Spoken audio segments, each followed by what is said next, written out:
एका गंभीर विषयात आपल्या निर्देशाची आवश्यकता आहे।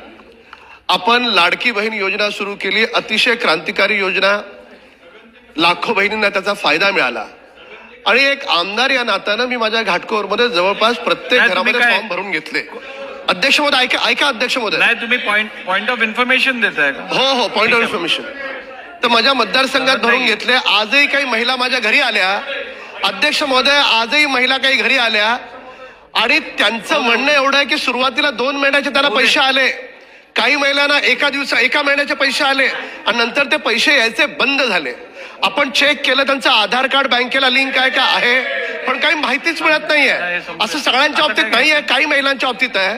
तर माझी शासनाला विनंती आहे की महाराष्ट्रातल्या सगळ्या महिलांना, लाडक्या बहिणींना हे कळावं की ज्यांच्या अकाउंटमध्ये पैसे येत नाहीयेत तर कुठली तरी अशी वेबसाईट असावी की ज्याच्यावर नाव टाकलं तर तिला पैसे येणार आहेत, न येणार आहेत, न येत आहेत तर काय कारण आहे, तिला तिचं कारण कळलं पाहिजे।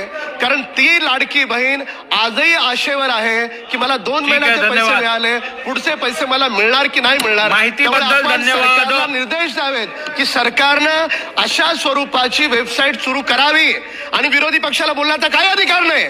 तुम्ही त्या लाडक्या बहिणीला खडकू दिला नाहीत, आम्ही दिलेत पैसे आम्ही, आणि ज्या बहिणींना मिळत नाहीत त्या बहिणींना सुद्धा आम्ही देऊ।